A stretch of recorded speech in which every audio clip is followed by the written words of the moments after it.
लो बच्चों, class 11th subject pol science 5th chapter हम करेंगे अधिकार।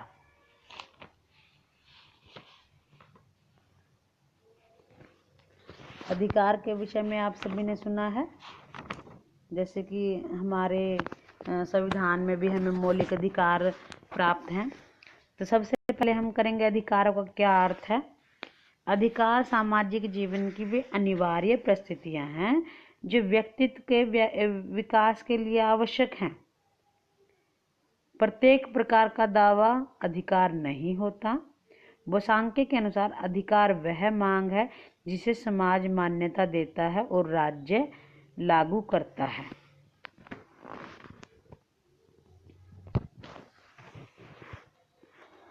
अधिकारों की क्या विशेषताएं होती है। अधिकार समाज में ही संभव हो सकते हैं। जहाँ पर समाज होगा, लोग रहते होंगे, तो अधिकार तो वहीं पर संभव होंगे ना। तो अधिकार व्यक्ति का दावा है कि व्यक्ति को चाहिए होते हैं अधिकार अपना जीवन जीने के लिए, कोई भी जो है कार्य करने के लिए उन्हें अधिकारों की आवश्यकता होती है। अधिकार समाज द्वारा मान्य होता है। देखिए, जो समाज द्वारा मान्य हो, राज्य द्वारा मान्य हो, वही अधिकार होता है। अपनी मर्जी से तो चाहे कोई भी कुछ भी कर ले। अधिकार असीमित नहीं होते, यानी कि अधिकार सीमित होते हैं, सर्वव्यापी होते हैं। अधिकारों के साथ कुछ कर्तव्य भी जुड़े होते हैं। ये नहीं है कि खाली आपको अधिकार दे दिए जाएं, तो उसके साथ कुछ कर्तव्य भी होते हैं। अधिकार राज्य द्वारा लागू होते हैं और सुरक्षित होते हैं, यानी कि अगर आपको आपके अधिकारों का हनन होता है, अधिकारों को कोई छीनने की कोशिश करता है, तो आप न्यायालय में जा सकते हैं। अधिकारों का वर्गीकरण 3 भागों में बांटा जाता है। अधिकार प्राकृतिक अधिकार, नैतिक अधिकार और कानूनी अधिकार। तो इस प्रकार से 3, जैसे प्राकृतिक अधिकार में क्या है कि वे अधिकार जो व्यक्ति को प्रकृति ने दिए हैं, जैसे जीवन का अधिकार, संपत्ति का अधिकार, स्वतंत्रता का अधिकार, तो ये सभी प्राकृतिक अधिकार हैं। उसके बाद है नैतिक अधिकार। जो है नैतिक अधिकार है कि नैतिक अधिकार से अभिप्राय क्या होता है कि व्यक्ति की नैतिक भावनाओं पर आधारित होते हैं। इनके लिए कोई दंड नहीं दिया जाता। जैसे माता पिता का नैतिक अधिकार है कि अपने बच्चों से अपनी सेवा करवाएं, पर ये बच्चे यदि अपने माता पिता की सेवा नहीं करते तो कानून में दंड तो नहीं दे सकता ना। कानूनी अधिकार वे होते हैं जिन्हें राज्य की मान्यता प्राप्त होती है। राज्य के कानून इन अधिकारों को लागू करते हैं और उस व्यक्ति को दंड मिलता है जो इन अधिकारों का उल्लंघन करते हैं। आधुनिक राज्य में नागरिकों को जो अधिकार प्राप्त होते हैं, नागरिक अधिकार, राजनीतिक अधिकार और आर्थिक अधिकार। अधिकार असीमित नहीं होते, ये पहले बताया। अधिकारों की विशेषताओं में कि वो जो है प्रत्येक राज्य में नागरिकों के अधिकारों पर सामाजिक व्यवस्था के दृष्टिगत कुछ विवेक संगत प्रतिबंध लगाए जाते हैं।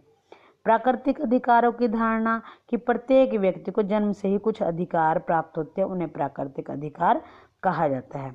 कर्तव्य का क्या अर्थ है। यह भाषा का शब्द ड्यूटी डेप्ट शब्द से बना है, जिसका अर्थ है ऋण या कर्ज। तो शाब्दिक दृष्टि से कर्तव्य हमारे समाज के प्रति ऋण है जो हमें अधिकारों के बदले चुकाना है। कहने का अभिप्राय क्या है कि जो कर्तव्य है, जैसे कि एक का अधिकार दूसरे का कर्तव्य है। अगर मान लीजिए हमें स्वतंत्रता का अधिकार है, तो दूसरे का क्या कर्तव्य है कि वो हमारी स्वतंत्रता का हनन ना करे, हमें नुकसान ना पहुंचाए।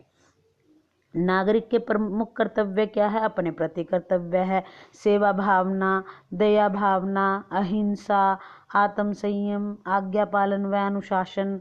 परिवार के प्रति कर्तव्य है। पड़ोसियों के प्रति उसका कर्तव्य क्या बनता है। गांव, नगर व प्रांत के प्रति कर्तव्य, राज्य के प्रति कर्तव्य है, विश्व के प्रति कर्तव्य। अधिकार एवं कर्तव्य में बहुत संबंध है, क्योंकि वो एक ही सिक्के के 2 पहलू हैं। इन्हें बिल्कुल भी अलग नहीं किया जा सकता। ये दोनों साथ साथ चलते हैं, इसलिए ये दोनों ही महत्वपूर्ण हैं। कुछ प्रश्न हैं आपके अभ्यास के। तो निबंध के प्रश्न हैं, जैसे अधिकार की परिभाषा क्या है, अधिकार और दावे में क्या संबंध है, ये प्रश्न आपको करना है। कुछ डेफिनेशंस हैं इसकी, जैसे वाइल्ड की डेफिनेशन है, ग्रीन की डेफिनेशन है, ये सभी करना है।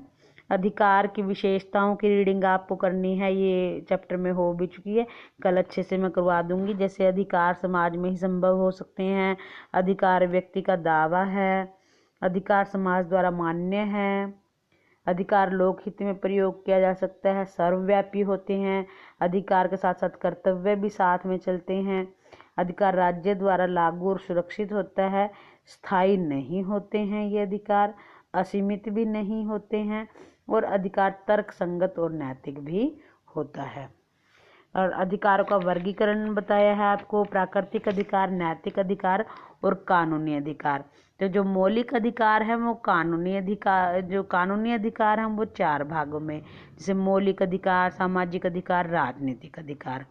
तो इस प्रकार से आपको यहाँ तक ये चैप्टर रीड करना है अच्छे से, और ये पहला प्रश्न जो है ये आपको लर्न करना है।